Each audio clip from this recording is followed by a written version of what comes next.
வணக்கம். இது இரவு நேர பிரதான செய்திகள். முதலில் தலைப்புச் செய்திகள். ஏக்கராட்சி அரசியலமைப்பை எதிர்க்கும் தமிழ் தேசிய பேரவையின் கூட்டம், பலர் பங்கேற்பு. ஜனாதிபதி வசிக்கும் பகுதியிலேயே படுகொலைகள், நாட்டு மக்களின் பாதுகாப்பு கேள்விக்குறி. நாமல் ராஜபக்ச கடும் விமர்சனம். மார்ச் 13, 14, 15 திகதிகளில் தமிழீழ விடுதலைக் கழகத்தின் 11வது மாநாடு. பயங்கரவாத தடைச்சட்டத்தை பதிலீடு செய்யும் நடவடிக்கைகளில் அரசாங்கம், ஐரோப்பிய ஒன்றிய அதிகாரிகளிடம் எடுத்துரைத்த அம்பிகா சற்குணநாதன். சோமரத்ன ராஜபக்சவின் அண்மைய கடிதம் ஜனாதிபதிக்கு அனுப்பி வைப்பு. மாகாண சபையை சிறுமைப்படுத்த வேண்டாம், வடக்கு ஆளுநருக்கு சுரேஷ் பிரேமச்சந்திரன் அறிவுரை. அனுர அரசின் சரிவுக்கு அமைச்சர்களின் சிறுபிள்ளைத்தனமே பிரதான காரணம், முன்னாள் அமைச்சர் பிரசன்ன ரணதுங்க கடும் காட்டம். மக்களின் நம்பிக்கையை வெல்வதே எமது இலக்கு, குறுகிய காலத்தில் ஆக்கப்பூர்வமான மாற்றங்கள் எதிரணி புலம்புகிறது என லால்காந்த காட்டம். நாட்டை சூறையாடியவர்களுக்கு எம் தூய்மையான வேலை திட்டம் சிறுபிள்ளைத்தனமாகவே தெரியும், பிரசன்னவுக்கு அமைச்சர் கந்துன்னெத்தி தக்க பதிலடி. இலங்கைக்கு வருகின்றார் பிரிட்டன் துணை பிரதமர். தொடர்வன விரிவான செய்திகள். ஜனாதிபதி அனுரகுமார திசாநாயக்க தலைமையிலான அரசின் அமைச்சரவையில் உள்ள பல அமைச்சர்கள் சிறுபிள்ளைத்தனமாக செயற்பட்டு வருகின்றனர் என்று ஸ்ரீலங்கா பொதுஜன பெரமுனவின் முக்கியஸ்தரும் முன்னாள் அமைச்சருமான பிரசன்ன ரணதுங்க கடுமையாக விமர்சித்துள்ளார். ஊடகங்களுக்கு கருத்து தெரிவிக்கும் போது அவர் இதனை சுட்டிக்காட்டியுள்ளார். இதுகுறித்து அவர் மேலும் தெரிவிக்கையில், அனுர அரசின் சரிவு ஆரம்பித்து விட்டது, இதற்கு அமைச்சர்களின் செயற்பாட்டு திறனின்மையே பிரதான காரணமாகும். அமைச்சரவையில் உள்ள பெரும்பாலானோர் பொறுப்புடன் செயற்படாமல் சிறுபிள்ளைத்தனமான போக்கை கடைபிடித்து வருகின்றனர். நாட்டின் முக்கிய தீர்மானங்களை எடுக்கும் இடங்களில் இருப்பவர்கள் இவ்வாறான முதிர்ச்சியற்ற தன்மையுடன் செயற்படுவது நாட்டின் எதிர்காலத்தை பாதிக்கும். அரசின் நிர்வாக கட்டமைப்பில் ஏற்பட்டுள்ள பலவீனங்கள் மற்றும் மக்கள் எதிர்கொள்ளும் பிரச்சினைகளுக்கு தீர்வு காண முடியாமைக்கு இந்த அமைச்சர்களின் அனுபவமின்மையே காரணம் என்று அவர் குறிப்பிட்டுள்ளார்.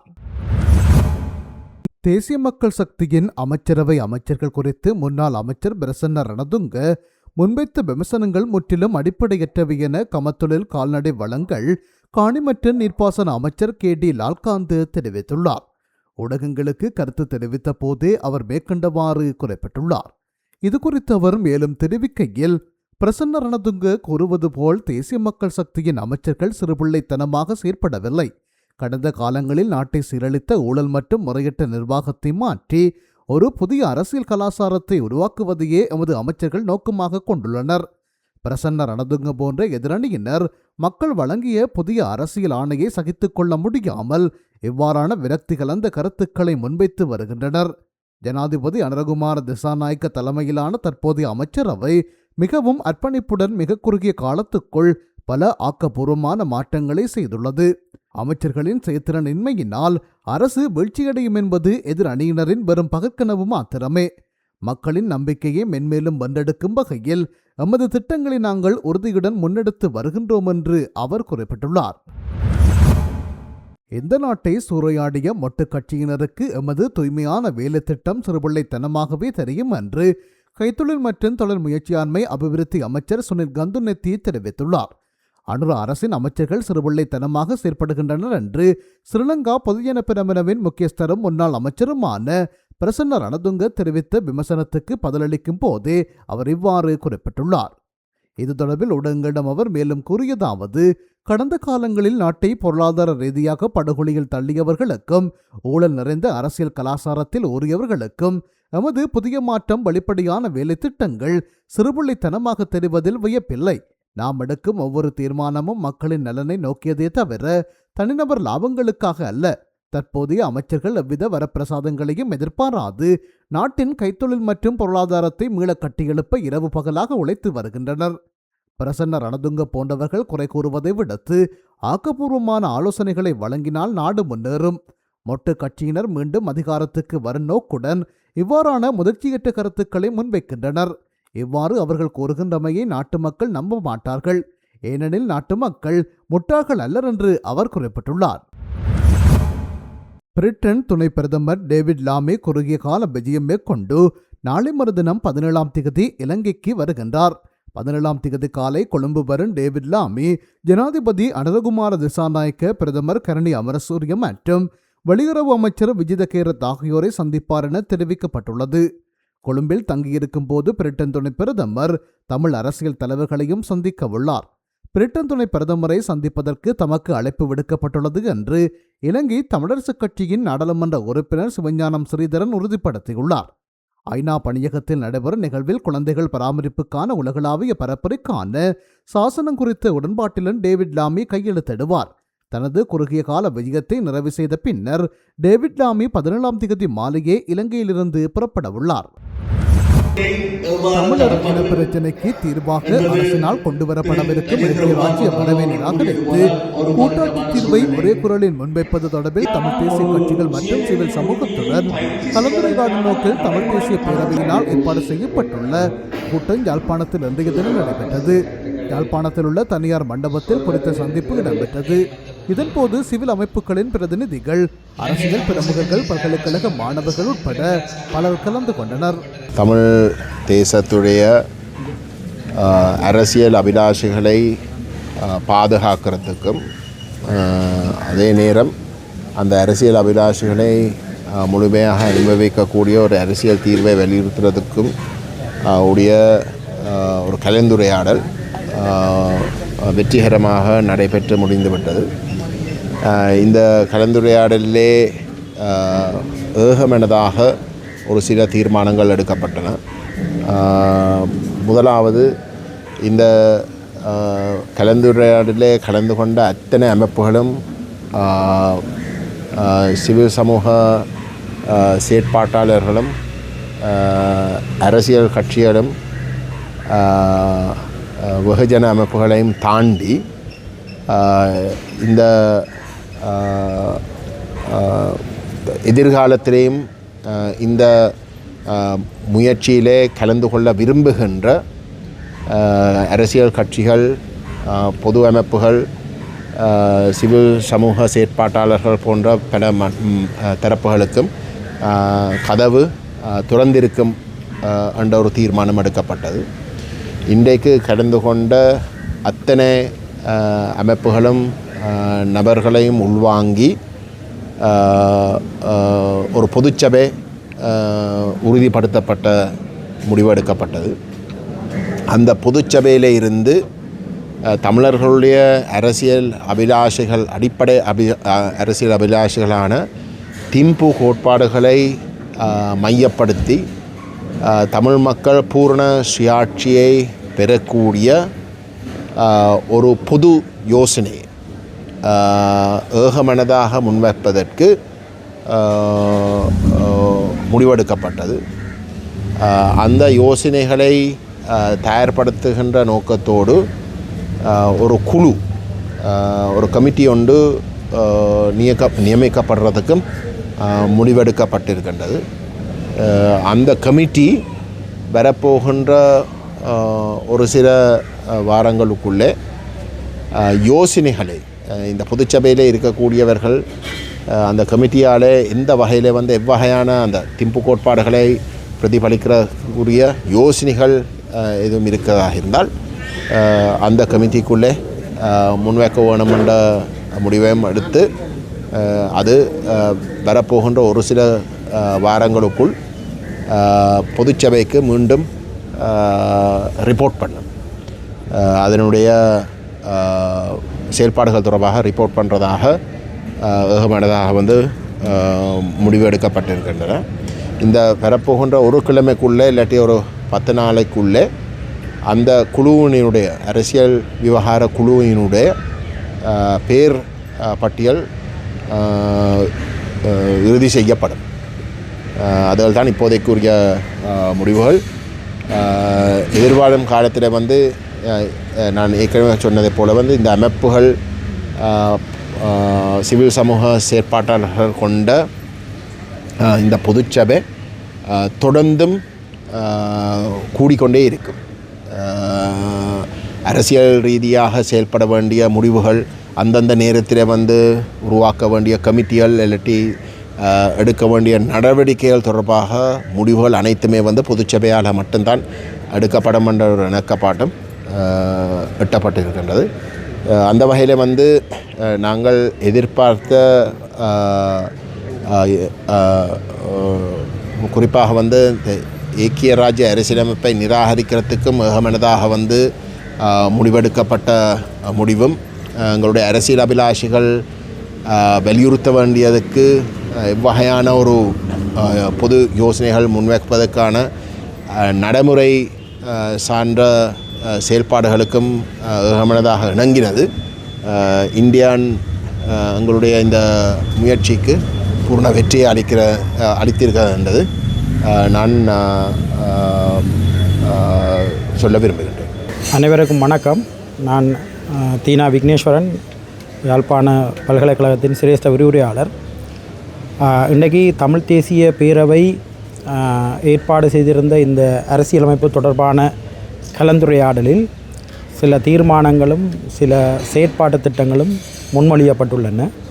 அந்த வகையில் தற்போது ஆட்சியில் இருக்கிற அரசாங்கம் ஒரு புதிய அரசியலமைப்பினை உருவாக்குவதற்கான முயற்சிகளினை மிக வேகமாக செய்து வருகின்றதன் பின்னணியில் அந்த அரசியலமைப்பானது ஏற்கனவே மைத்திரிபால சிறிசேன அரசாங்கத்தின் காலப்பகுதியில் தயாரிக்கப்பட்ட 2015 2019 ஆண்டு வரையில் தயாரிக்கப்பட்ட ஏக்கிய ராட்சி என்ற அரசியலமைப்பு என்ற சந்தேகம் இருப்பதனால் அந்த அரசியலமைப்பு முன்மொழியப்பட்டால் அதற்கு எதிர்ப்பு தெரிவிப்பதென்றும் அதே நேரம் திம்பு கோட்பாட்டின் அடிப்படையில் தமிழ் மக்களது சுயநிர்ணய உரிமையை வலியுறுத்தக்கூடிய ஒரு சமஷ்டி அடிப்படையிலான தீர்வுக்கு உடன்படுவதாகவும் அது நோக்கி அரசாங்கத்தினை நகர்த்துவதற்கான செயற்திட்டங்களினை முன்னெடுப்பதென்றும் தீர்மானிக்கப்பட்டுள்ளது. அதே நேரம் இந்த சபையானது காலத்துக்கு காலம் மீளக்கூட உள்ளது. இதில் ஒரு நிர்வாக குழு ஒன்று தெரிவு செய்யப்பட்டுள்ளது. அவர்கள் அந்த செயற்பாடுகளை தீர்மானிப்பார்கள். அந்த செயற்பாடுகளினை பொதுச்சபை அங்கீகரிக்கப்படுற சட்டத்தில் அந்த பட்சத்தில் வந்து அந்த செயற்திட்டங்கள் முன்னெடுக்கப்படும். எனவே இன்றைக்கு பல்வேறு வகையான அரசியல் கட்சிகளின் பிரதிநிதிகள், சிவில் சமூக அமைப்புகளின் பிரதிநிதிகள் கலந்து கொண்டிருக்கிறார்கள். சிலர் கலந்து கொள்ளவில்லை. எனவே எதிர்காலத்திலும் அவர்கள் கலந்து கொள்வதற்கான அந்த பொதுச்சபையில் கலந்து கொண்டு தமது கருத்துக்களை தெரிவிப்பதற்கான வாய்ப்புகள் வழங்கப்பட்டுள்ளது. எனவே இந்த இந்த இந்த இந்த இந்த முயற்சியானது தொடரும். இந்த முயற்சியை முன்னெடுப்பதற்காக ஒரு குழு தெரிவு செய்யப்பட்டிருக்கிறது. அந்த குழுவுக்குரிய பரிந்துரைகளினையும் அந்த குழுவின் செயற்பாடுகளை கண்காணிப்பதற்காக இந்த பொதுச்சபை ஏனைய இன்று கலந்து கொள்ளாத அமைப்புகள் அரசியல் கட்சிகளோடு இணைந்து செயற்படும் என்ற தீர்மானம் முன்னெடுக்கப்பட்டிருக்கிறது. Thank you very much. புதிய அரசியலமைப்பை உருவாக்குற ஒரு முயற்சி முன்னெடுக்கப்படுகிறது. இல்லை, புதிய அரசியலமைப்பு உருவாக்க முயற்சியில் ஏற்கனவே வந்து தமிழ் மக்கள் பேரவை ஒரு தீர்வு திட்டம் தொடர்பாக தயாரிக்கப்பட்டிருக்குது. அப்போ இன்றைக்கு கலந்துரையாடலில் வேறு கருத்துக்கள் சொல்லப்பட்டது. எனவே எல்லா கருத்துக்களையும் சேர்ந்து இந்த தமிழ் மக்கள் பேரவையின் தீர்வு திட்டம் அதே மாதிரி இன்று கதைக்கப்பட்டது. இனிமேல் ஏதாவது மீட்டிங்களில் நாங்கள் வேறு ஆக்கப்பூர்வமான கருத்துக்களை சேர்த்து ஒரு புதிய முன் யோசனையுடைய ஒரு வரைவை எதிர்காலத்தில் உருவாக்குவது தொடர்பாகவும் இன்றைக்கு தீர்மானிக்கப்பட்டிருக்கு. திரு கஜேந்திரகுமார் பொன்னமனம் அவர்கள் கூறியது போல ஒரு பதட்டமான சூழ்நிலை.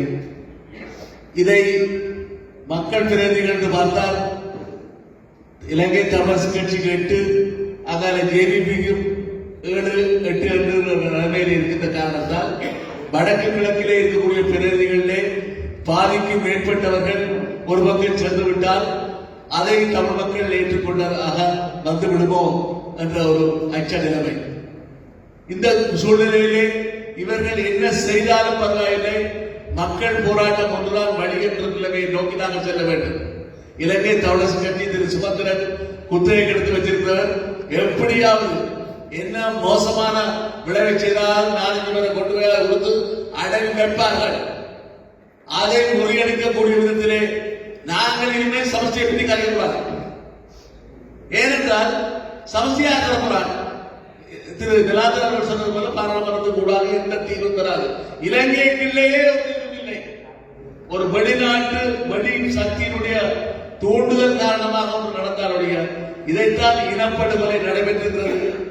இனப்படுகொலை நடைபெற்றிருக்கிற இடத்திலே நாங்கள் போய் மீண்டும் போய் திருப்பி இருந்து முட்டுக்கால இருந்து சமஸ்டியை அதற்கான ஒரு பரிகார நீதி, ஈடுசெய் நீதி எங்களுக்கு வழங்கப்படுவதாக இருந்தால் அது என்ன கட்டாயமாக காணாமல் செய்யப்பட்டவர்களாக இருக்கலாம், என்ன பிரச்சனையாக இருக்கலாம். சர்வதேச ஐசிசி சர்வதேச குற்றவியல் நீதிமன்றத்திலே அல்லது சர்வதேச நீதிக்கான நீதிமன்றத்திலே ஐசிஜே இன்டர்நேஷனல் கோர்ட் ஆஃப் ஜஸ்டிஸ்ல கூட ஏதோ ஒன்றிலே எங்களுக்கு ஒரு தீர்வு கிடைக்கும். தீர்வு வராதில்லை. வடக்கு மாகாண சபையிலே போர் குற்றவாளிகளுக்கு நீங்கள் விசா வழங்க வேண்டாம் என்று சொன்ன பொழுது திரு சோதரன் என்று பார்த்துக்கிட்டார். என்ன நீங்க சொன்ன கொண்டு வருவாங்களா? ஆனால் பின்னர் அமெரிக்கா கொண்டு வந்தது. இன்றைக்கு பல நாடுகளுக்கு இவர்கள் செல்ல முடியாமல் இருக்கிறார்கள். நாங்க கேட்டா நடக்காது இல்லை. விடுதலை புலிகள் இயக்கம் அங்கீகாரோட வழங்கிய திரை இயக்கம் 9 வழங்கிய இவ்வளவு பெரிய புரட்சியை தெரிய முடியும் என்று யாரும் நினைக்க பார்க்கவில்லை.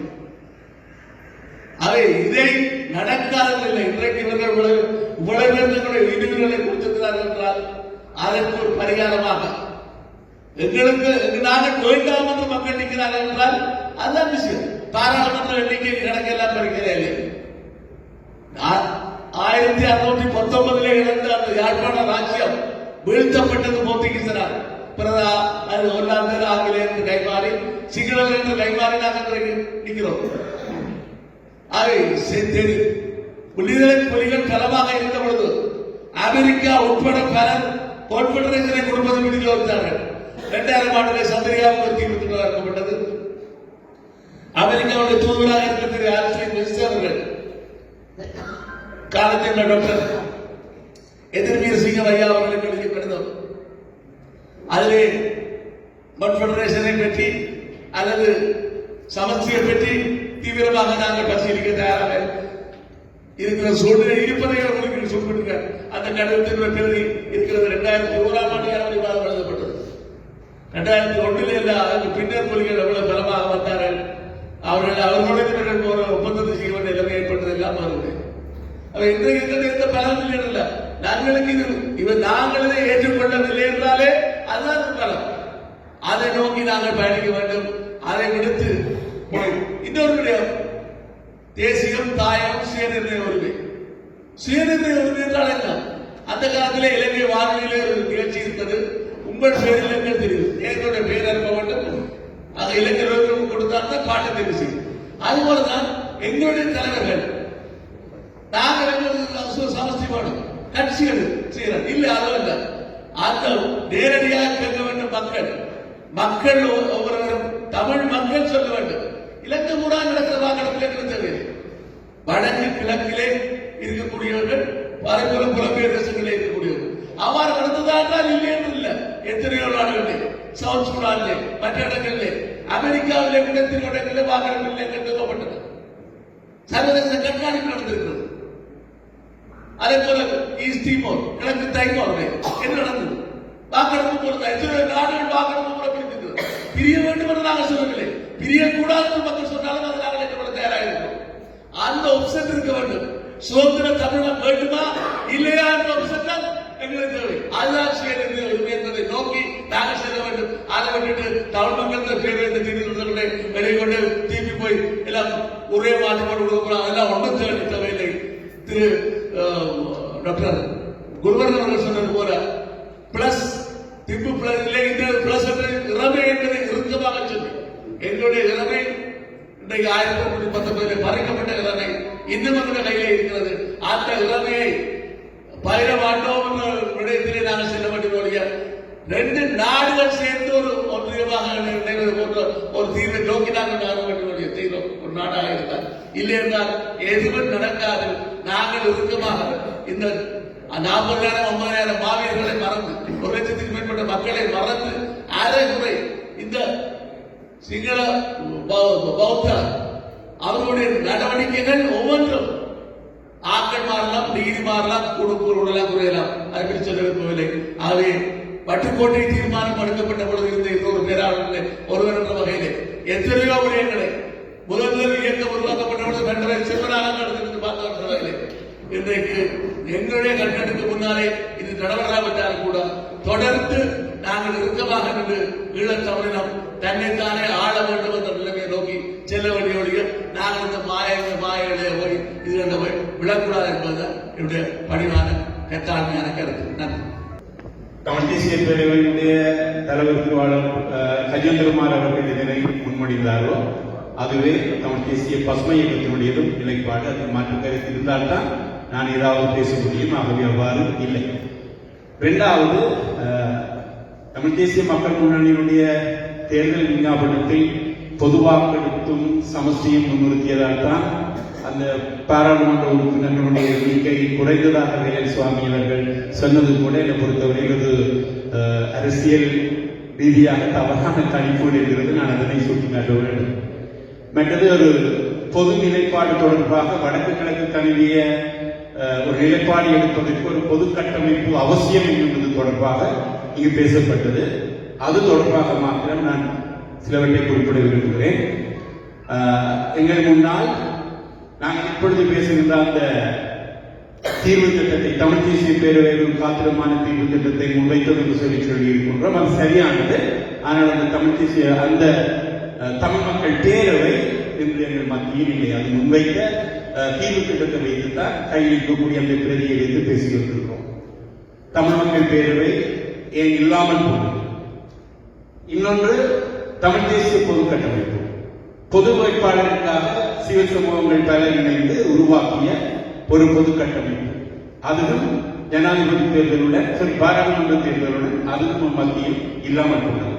ஆக இரண்டு பலமான சிவில் சமூக கட்டமைப்புகளாக நாங்கள் கருதி கொள்கின்ற தமிழ் மக்கள் பேரவை எதற்காக செயல்படுகிறது?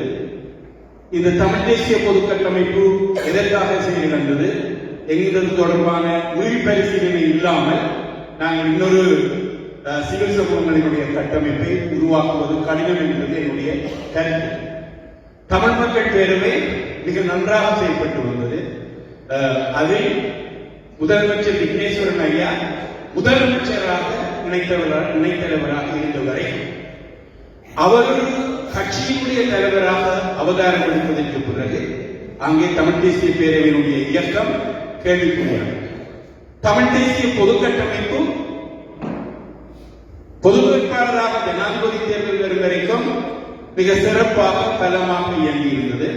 ஆனால் அந்த தமிழ் தேசிய பொது கட்டமைப்புக்குள் தேர்தல் ஆசைகளை கருத்தில் கொண்டு முன்னுணைந்தவர்களும் இந்த தமிழ் தேசிய பொது கட்டமைப்பை உருவாக்கியவர்கள் எண்ணிக்கையினுடைய அடிப்படையில் அதனை பெரிதாக காட்டுவதன் பொருட்டோ அல்லது பெரிதாக்கும் பொருட்டோ ஒற்றை மனிதர்களை ஒற்றை நபர்களையும் சிவில் சமூக அமைப்புகளாக அதை நினைத்து பெரும்பான்மை பலத்தை அவர்களுக்கு வழங்கியதனாலுமே அது பாராளுமன்றத்தில் ஆய்வுகளை முடித்துக் கொண்டது. கண்டிப்பாக எங்களுக்கு சிவில் சமூகங்களினுடைய ஒரு கட்டமைப்பு தேவை.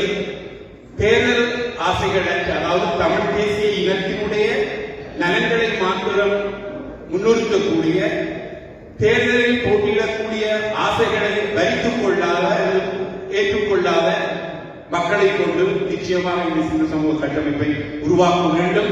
அரசியல் கட்சிகள் அது எத்தனையாவது வரிசையில் இருக்கின்றது என்கிறதை பிறகு தீர்மானித்துக் கொள்ளலாம். ஆனால் கண்டிப்பாக ஒரு வழிநடத்தலுக்கு மக்களிடம் எங்களுடைய போராட்டங்களை எடுத்துச் செல்வதற்கு கஜேந்திரகுமார் அவர்கள் சொன்ன இது சிவில் சமூகங்களாக கூட்டியிருக்க வேண்டிய கூட்டம்.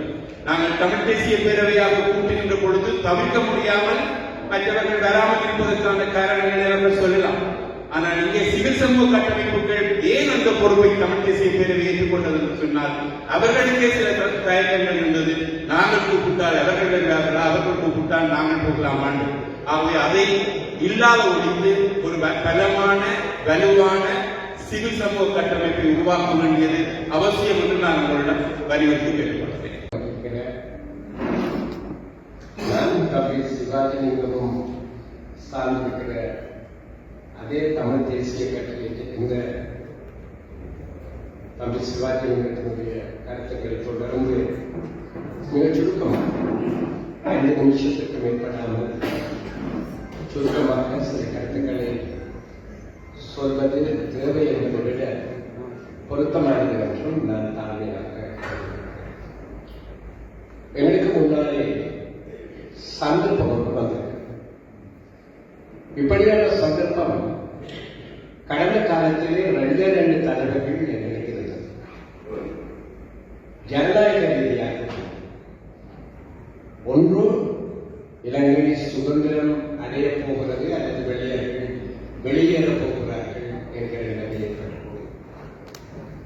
அப்பொழுது அந்த சந்தர்ப்பத்தை சுய நிர்ணய உரிமையின் அடிப்படையிலே பிரயோகிக்கிற வாய்ப்பை நாங்கள் கவரவில்லை. இருந்தாலும் அந்த நேரத்தில் தமிழர்கள் சார்பிலே சம உரிமை கொள்கை 50 மிக வலுவாக எழுப்பப்பட்டது. அதற்கு பிறகு 72ஆம் ஆண்டிலே டொமினியன் அல்லது பிரிட்டிஷ் ஆதிக்கத்திற்கு ஏதோ ஒரு விதத்திலே அரசியலமைப்பு ரீதியாக மிக மெலிதாகவாவது கட்டுப்பட்டிருந்த அந்த அரசியல் அந்தஸ்தை தூக்கி எறிந்து ஒரு குடியரசாக இலங்கை மாற வேண்டும் என்கிற முயற்சிகளில் 72 அன்றைய ஸ்ரீமாவோ அரசு எடுக்கப்பட்டது. அப்பொழுதும் எங்களுக்கு ஒரு சந்தர்ப்பம் இருந்தது. நாங்கள் சுயநிர்ணய உரிமை அடிப்படையிலே எங்களுக்கென ஒரு சுதந்திர அரசினை அமைக்க விரும்புகிறோம் என்கிற கோரிக்கையை வலுவாக எடுத்துள்ளோம். அதையும் நாங்கள் பயன்படுத்திக் கொள்வோம். அப்படி சொல்வோம், பயன்படுத்திக் கொள்வோம். இப்பொழுது ஒரு சந்தர்ப்பம் வந்திருக்கு. இங்கே ஏகிய ராஜ்ய அரசியல் அமைப்பை கொண்டு வர பார்க்கிறார்கள் என்கிற எங்களுடைய பார்வை ஒருபுறம் இருக்க, சிங்கள தேசம் ஒரு சந்தர்ப்பத்தை எங்களுக்கு முன்னாடி தருகிறது. 3/2 பெரும்பான்மையை கொண்டிருக்கிற அரசாங்கம் இன்றைய அரசியல் அமைப்பை ஒதுக்கிவிட்டு புதிய ஒரு அரசியல் சாசனத்தை அந்த அமைப்பை கொண்டிருப்பார். இந்த சந்தர்ப்பத்தை நாங்கள் எப்படி பயன்படுத்த போகிறோம் என்று பார்ப்பது ஒரு ஆக்கப்பூர்வமான அணுகுமுறையாகவும் இந்த சந்தர்ப்பத்திலே இருக்க முடியும் என்று நான் நம்பியிருக்கிறது. நாங்கள் எதிர்கொள்வோம். இந்த நாட்டிலே அடக்கி ஒடுக்கப்பட்டு வந்திருக்கிற நாங்கள், இத்தனை துன்ப துயரங்களை எல்லாம் சந்தித்து வந்திருக்கிற நாங்கள் எதை கொள்வோம்? அதை எங்களாலே ஒரு 4 வரிகளிலே தெளிவாக சொல்ல முடியாதா? எங்களுக்கு என்ன வேண்டும்? எங்களுக்கு ஒரு அரசு வேண்டும். எங்களை நாங்களே எங்களுடைய தாயகத்திலே ஆளுகிற ஒரு அரசு வேண்டும். அதற்கான உரிமை எங்களுக்கு இருக்கிறது. சுய நிர்ணய உரிமை. சர்வதேச ரீதியாக international covenant on civil and political rights என்று 1948 கொண்டு வரப்பட்ட சர்வதேச சமவாயத்திற்கு எங்களுக்கு அது உரிமை. அதை யாரும் மறுக்கணும். அந்த உரிமையை இந்த சந்தர்ப்பத்திலே நாங்கள் எப்படி வலியுறுத்துவோம்? அறிவுபூர்வமாக சிந்தித்தால் சிங்கள தேசம் இந்த இலங்கை தீவு எதிர்காலத்திலும் ஒன்றாக இருக்க வேண்டும் என்று விரும்பினார்.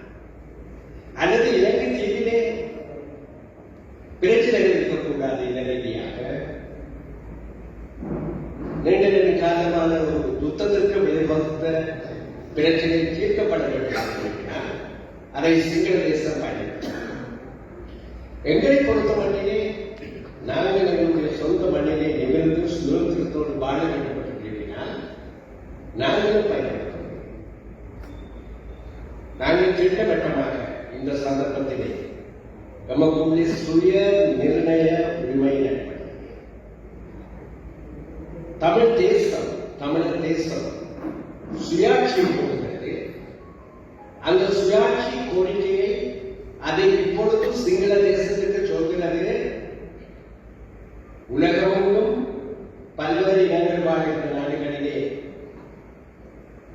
பல நாடுகள், எல்லா நாடுகளும் சொல்ல முடியாது, ஆக குறைந்தது சில நாடுகளிலாவது வெற்றிகரமாக நடைமுறைப்படுத்தப்படுகிற இணைப்பாட்சி அல்லது சமஷ்டி ஆட்சி என்பதன் அடிப்படையிலே ஒரு பூரண பொறுப்பு வாய்ந்த சுயாட்சி அரசினை இந்த இலங்கை தீவிலே சுய நிர்ணய உரிமையின் அடிப்படையிலே தமிழர் தேசம் கோரி நிற்கிறது என்கிற அந்த கோரிக்கையை ஒரே குரலிலே தமிழர் தேசம் சொல்ல முடியுமா?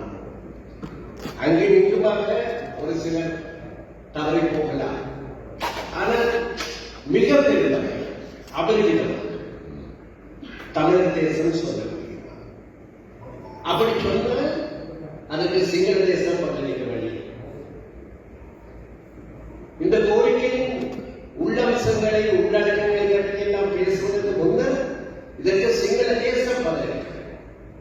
சிங்கள தேசத்தின் தலைமை பொறுப்பை ஏற்றுக்கொண்டிருக்கிற இன்றைய ஜனாதிபதியும் அவருடைய அரசாங்கமும் பதிலளிக்க வேண்டும். 3 பெரும்பான்மை அவர்கள் பேச தயார் என்றால் நாங்கள் பேசலாம். அவர்கள் பேச தயார் இல்லை.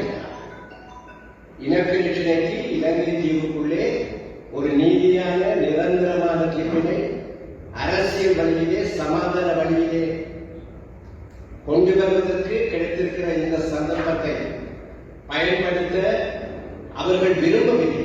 அவர்கள் யாரும் வற்புறுத்தவில்லை. அந்த சந்தர்ப்பம் அவர்களை கடந்து போகும். அதுக்கு பிறகு நாங்கள் மற்ற விஷயங்களை பேசலாம். பொது வாக்கெடுப்பு அப்படி அது எங்கே போய் சேர வேண்டுமோ அங்கு போய் தக்கதாக நாங்கள் எல்லோரும் விசுவாசமாக வரும் சொல்லலை, உணர்ச்சி பூர்வமாக அறிவுபூர்வமாக தொடர்ச்சியாக செயற்பட முடியுமா இருந்தால் அதை எங்கே போய் சேர வேண்டுமோ அதை அங்கே கொண்டு போய் சேர்ப்பதற்கு நாங்கள் நம்பிக்கையோடு செய்யலாம். எல்லாவற்றிலும் முதல் 2-3 சில படிநிலைகள் இப்பொழுது எங்களுடைய இந்த நீண்ட நெடிய அரசியல் கட்சியை பொறுத்தமட்டிலே நாங்கள் ஒரு படிநிலைக்கு வந்திருக்கிறோம். இந்த சந்தர்ப்பத்தை தமிழர் தேசம் பயன்படுத்த வேண்டும். இந்த சந்தர்ப்பத்தை சிங்கள தேசத்துக்கு இறுதியாகவும் உறுதியாகவும் தமிழர் தேசம் முன்வைக்க வேண்டும்.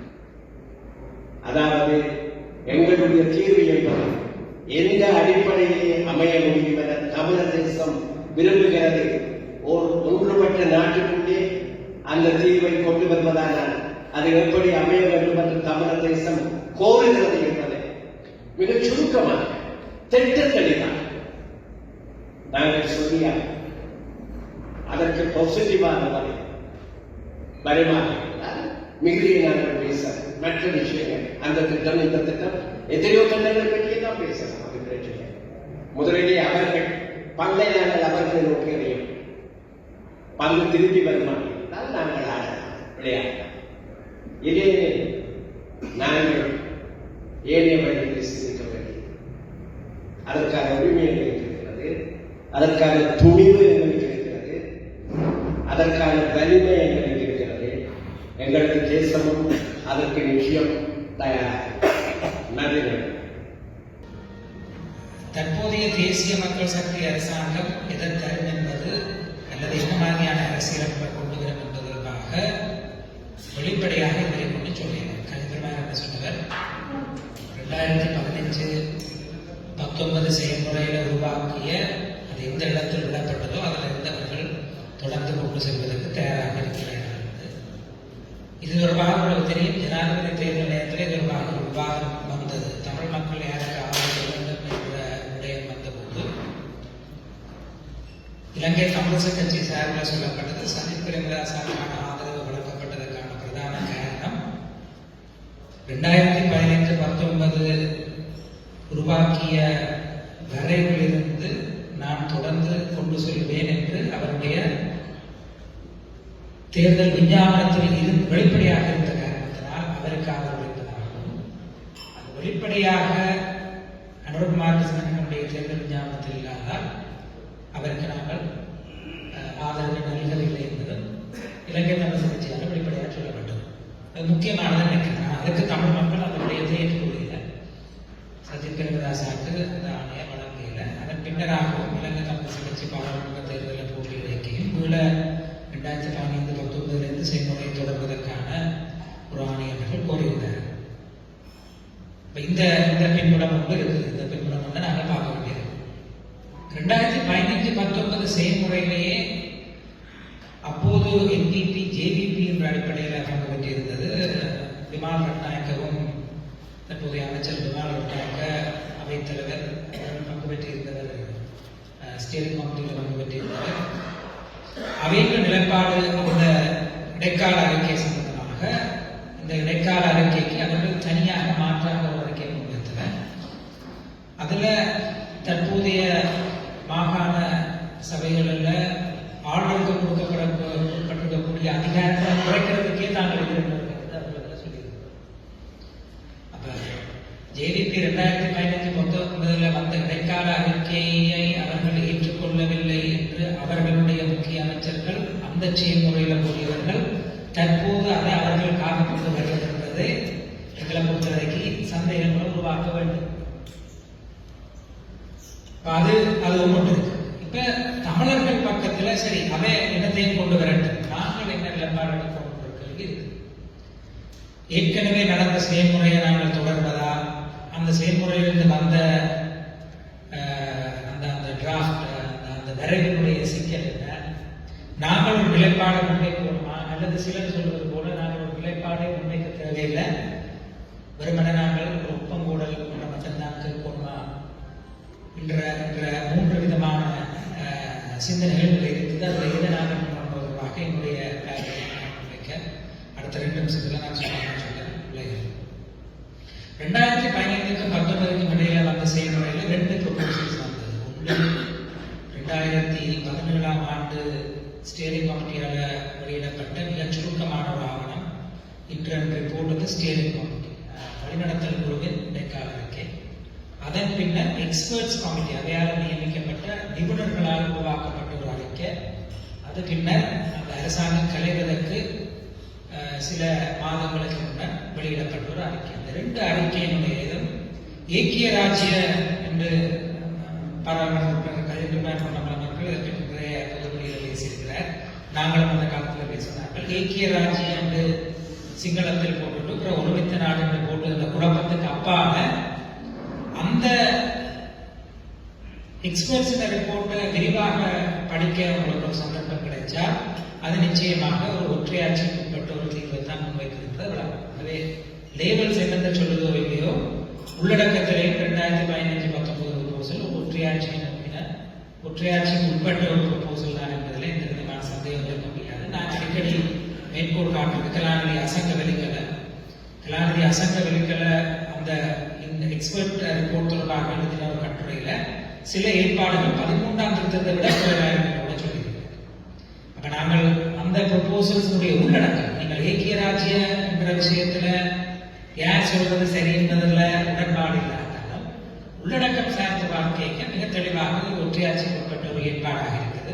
ஏற்கனவே விக்னேஸ்வரன் தன்னுடைய அறிமுக உரையில சொன்ன மாதிரி தெளிவில்லாத ஒரு ஏற்பாடு, ஒற்றையாட்சியா இல்லையா என்பது தொடர்பாக தெளிவில்லாத ஏற்பாடுக்கு சிங்களத்தில் நீங்கள் ஏக்கிய ராஜ்யதான் என்று ஒரு விடயத்தை முன்னிறுத்திருக்க அது இவ்வாறாக பின்னர் பொருள்கூடல் செய்யப்படும் என்பது இலங்கையினுடைய அரசாங்க அமைப்புள்ள நீதித்துறையின் பதிலாக அது ஒற்றையாட்சி போன்றதாக இருக்கும் என்பதால என்னுடைய அபிப்பிராயம் அந்த முன்வைப்புகளை அடிப்படையாக கொண்டு நாங்கள் பேச்சுவார்த்தைக்கு போக முடியாது. நான் தெளிவாக எடுப்போம். அது தெளிவாக 2ஆவது அப்படி என்றால் என்னுடைய நிலைப்பாடுகளாக இருக்கா ஏற்கனவே திரு கஜேந்திரகுமார் பொன்னம்பலம் தன்னுடைய அறிமுக உரையில திம்பு பேச்சுவார்த்தை பற்றி குறிப்பிட்டார். நான் திம்பு பேச்சுவார்த்தை 13 ஜூலை 1985 அந்த ஆவணம் அந்த பிரகடனம் வந்தது. அதுல இருக்கக்கூடிய மிகச் சிறந்த அம்சங்கள் உண்டு. அது அந்த நேரத்தில் 1000 தரித்த தமிழ் இயக்கங்களால் ஏற்கப்பட்ட அதேவேளை தமிழர் விடுதலை கூட்டணியும் பங்கு பெற்றி முன்வைத்த ஒரு ஆவணம் என்பது முக்கியமான ஒரு ஆவணம். அதுல தமிழர்கள் ஒரு தேசம் என்ற அங்கீகாரம் முதலாக சொல்லப்பட்டிருக்கு. அவர்கள் சுயநிர்ணய உரித்துக் கொண்டவர்கள். அந்த சுயநிர்ணயம் அவர்களுடைய தாயகத்தில் விளைவிக்கப்படும். மலைய மக்கள் உரிமைகளை நாங்கள் ஏற்றுக்கொள்றத முன்னளிக்கிற அடிப்படையில் அவர்களுடைய சிட்டிசன்ஷிப் அவர்களுடைய குடியுரிமை அதில் சொல்லப்பட்டு அந்த 4 அந்த பிரகடனத்தில் எங்களுக்கு நாங்கள் அதிகம் வாசிக்காக அதை தொடர்ந்து அந்த பிரகடனத்தை முன்வைக்க ஆற்றிய உரையில அவர்கள் முக்கியமாக சொல்கிறார்கள் திம்பு பேச்சுவார்த்தையினுடைய கோட்பாட்டு அடித்தளத்துக்கும் வட்டுக்கோட்டையினுடைய கோட்பாட்டு அடித்தளத்துக்கும் வித்தியாசம். அது மிக முக்கியமாக சுயநிர்ணயத்தை ஆனா அதை சொல்லிக் கொண்டு சொல்லினா இதுதான் எங்களுடைய கோட்பாட்டு அடித்தளம். இவ்வளவு காலம் பேசுறதுல நீங்கள் ஒரு தீர்வும் தரையில சமஷ்டியையும் தரையில. ஆகவே 76 வட்டுக்கோடு பிரகடனமும் 77 தேர்தலில் அதுக்கான ஆணையை மக்கள் தந்தார்கள். ஆனால் நாங்கள் கோட்பாட்டு அடிப்படையில் போய் மீளச் சொல்றோம். இதன் அடிப்படையில் நீங்கள் ஒரு தீர்வு பொதியை முன்வச்சா நாங்கள் அதை பேசுறதுக்கு தயாராக சொல்றோம். நாங்கள் அதை இப்ப மீள வலியுறுத்த வேண்டிய தேவை இருக்கு. திம்பு பேச்சுவார்த்தையில சொல்லப்பட்ட அந்த 4 கார்டினல் பிரின்சிபல்ஸ் வந்து அந்த நேரத்தில் அது முன்வைக்கப்பட்டது. மிகவும் அடிப்படையான கோட்பாடுகள் அது இன்றைக்கும் என்ன பொறுத்தவரைக்கு சரியாக இருக்குது. என்ன பொறுத்தவரைக்கு சமஷ்டிக்குரிய கோரிக்கையும் அல்லது தனிநாட்டுக்குரிய கோரிக்கையும் அல்லது நாங்கள் வேறொன்றை கேட்கக்கூடாது ஒப்புக்கூடலை கேட்டா காணும் சொல்ற குடும்பத்தினுடைய கோரிக்கையினுடைய அடிப்படைகளும் இணங்கக்கூடிய ஒரு இடமாக நான் அந்த திம்பு பேச்சுவார்த்தையினுடைய 4 அடிப்படை கோட்பாடுகள் காண்றேன். அதில் யாருக்குமே முரண்பாடு இருக்க முடியாது, இருக்கக்கூடாது. அந்த அடிப்படையில உருவாக்கப்பட்ட ஒரு முன்வைப்பாக ஒரு ப்ரொபோசல்ஸாக நாங்களும் தமிழ் சிவில் சமூகமும் பங்கு பெற்ற தமிழ் பொலிட்டிக்கல் கவுன்சில், தமிழ் மக்கள் பேரவையினுடைய sub committee on political solution, அரசியல் தீர்வை காண்பதற்கான இது, அதில் தற்போது பிபிஎன்ஐயில் இருக்கக்கூடிய கட்சிகளும் பங்கு பெற்றிருந்தார்கள். தமிழ் தேசிய மக்கள் முன்னணி பங்கு பெற்றிருந்தது, தமிழ் சிவில் சமூகம் பங்கு பெற்றிருந்தது. ஏற்கனவே சொன்னது போல அது மக்கள் மத்தியில் கருத்துக்கள் கிழக்கிலையும் சரி வடக்கிலையும் சரி மக்கள்கிட்ட அணுகி கருத்துகள் பெறப்பட்டு மீள திருத்தப்பட்ட ஒரு இறுதியானமாக சென்ற 2019 செயல்முறையில் அது முன்னெடுக்கப்பட்டது. அதில் யாழ் முறைகள ஆசிரியர் சங்கத்துக்கு ஒரு பெரிய ஒரு ஈடுபாடு இருந்தது, பங்களிப்பு இருந்தது. அப்ப அந்த ப்ரொபோசல்ஸ் திம்பு பேச்சுவார்த்தைகளை அடிப்படையாக கொண்டவை. திம்பு பேச்சுவார்த்தை அடிப்படையில் சமரசம் இல்லாமல் திம்பு பேச்சுவார்த்தைகளை வெளிப்படையாக சொல்லாத ஒரு விடயம் கட்டாயம் என்னுடைய அபிப்பிராயத்தில் நாங்கள் சொல்ல வேண்டிய விஷயம் இறமை தொடர்பான ஏற்பாடு. ஏன் இறமை தொடர்பான ஏற்பாடு முக்கியம் என்றால், எந்த ஒரு கூட்டாட்சி ஏற்பாட்டுக்கு நாங்கள் போயிருக்க தமிழர்களுடைய இறமையினை அங்கீகரிக்கின்ற ஒரு ஏற்பாடாக இருக்கின்றால் அது எங்களுடைய மீளப்பெற முடியாத ஒரு ஏற்பாடாக இருக்கின்ற வகையில் இறமை என்ற என்ன பொறுத்தவரைக்கும் திம்பு பிரின்சிபல்ஸ் பிளஸ் என்று நான் சொல்லுவேன். 13 பிளஸ் என்று சொல்லி நாங்கள் துன்பப்பட்ட காலம் இருந்தது. ஆனால் இது திம்பு பேச்சுவார்த்தை பிளஸ். அதில் உட்கடையாக இருப்பது வெளிப்படையாக தற்போது வலியுறுத்தப்பட வேண்டியது தமிழர்களுக்கு உருவாக்கப்படக்கூடிய சுயாட்சி கட்டமைப்புகள் அவர்களுடைய இறமையை பிரதிபலிக்கின்ற, அவர்களுடைய இறமையின் வெளிப்பாடான சுயநிர்ணய வழியிலான ஏற்பாடுகள் என்ற ஏற்பாட்டோடு நினைக்கிறேன். அந்த வகையில் நாங்கள் தமிழ் மக்கள் பேரவை என்ற ப்ரொபோசல்ஸ் இறமையை பற்றி பேசுது, சுயநிர்ணய உரிமையை பற்றி பேசுது. அதை தேவையான இடத்து தரப்புகளை உருவாக்குகின்ற எண்ணத்தோடு நாங்கள் அதனை மீளவருக்க அந்த உள்ளடக்கத்தை பேசுவதற்கான ஒரு வாய்ப்பை ஒரு களத்தை நாங்கள் உருவாக்கி இறுதியாக ஒன்றுமே சொல்ல தேவையில்லை, ஒப்பக்கூடலை மட்டும் கேட்கலாம் என்று சொல்லிருக்கிறதுக்கு நான் மிக தாழ்மையாக சொல்லக்கூடியது என்றால், ஒரு அரசியலமைப்பு செயல்முறை எங்களை நோக்கி வீசப்படும், எங்களை நோக்கி உங்களுடைய நிலைப்பாடு என்ன என்று கேட்கப்படுகிற நாங்கள் இவ்வளவு காலம் போய் பேசிட்டு வந்தமே ஏன் நாங்கள் பேசுவோம் என்ற நிலைப்பாடை நாங்கள் எடுக்க முடியாது. உள்ளூரில் இருக்கிறார்கள், நிச்சயமா இருக்கிறாரு. எங்களை பிரதித்துவப்படுத்துகின்ற பாராளுமன்றத்தில் பிரதித்துவப்படுத்துகின்ற அரசியல் கட்சிகள் நிலைப்பாடு எடுக்கக்கூடாது. ஏனென்றால் மீளமீள தமிழ் மக்களுக்கு எதிராக முன்வைக்கப்படுகின்ற குற்றச்சாட்டுகள் ஒன்று நாங்கள் இன்ட்ரான்சிஜென்ட், அதாவது கொஞ்சமும் வளைவு நெளிவு சுழிவு இல்லாதவர்கள் சொல்லுவோம், வளைவு நெளிவு சுழிவு இல்லாதவர்கள் தான். ஆனால் ஒவ்வொரு முறையும் நீங்கள் எங்களை அரசியலமைப்பு தீர்வு ஒன்று நோக்கி பேச்சுவார்த்தை வைக்க நாங்கள் பேச்சுவார்த்தைக்கு தயாராக இருந்திருக்கிறோம். அதில் நாங்கள் ஒரு நிலைப்பாடோடு ஒரு விரிவான நிலைப்பாடோடு நாங்கள் தயாராக இருக்கிறோம். ஆகவே இந்த டிபிசி ப்ரொபோசல்ஸ் அடிப்படையிலோ அல்லது நான் சொன்ன அந்த திம்பு பேச்சுவார்த்தை பிளஸ் என்ற கோட்பாடு அடிப்படையிலேயோ நாங்கள் வரக்கூடிய அரசியலமைப்பு செயல்முறையை எதிர்கொள்வதானது தமிழ் மக்கள் தமது கருத்தை கேட்டுத்தான், தமது விருப்பங்களை கேட்டுத்தான் அரசியல் உருவாக்கப்பட வேண்டும், அதற்கு ஒரு ஒப்பங்குழு நடத்தப்பட வேண்டும் என்ற கோரிக்கைக்கு முரணானது அல்ல என்ற புரிதலோடு நாங்கள் இந்த விஷயத்தை அணுகினால் தேவையில்லாத பிளவுகளும் தேவையில்லாத பிளவுகளையும் நாங்கள் எங்களுக்கு மத்தியில் இறுதியாக ஒரே ஒரு வார்த்தை, புள்ளி 7 ஒரு தரப்பு இருக்குது. அவை சொல்லினா ஏக்கிய ராஜ்ய முன்வெடுப்புகள் அடிப்படையாக கொண்டாடலாம், 13ஆம் திருத்தத்துக்கு அதனை செம்மைப்படுத்துகின்ற ஒரு முயற்சிக்குள்ள ஒற்றையாட்சிக்குள்ள ஒரு தீர்வை காணலாம் ஒரு தரப்பு நிற்கிறது, வலுவான தரப்பு நிற்கிறது.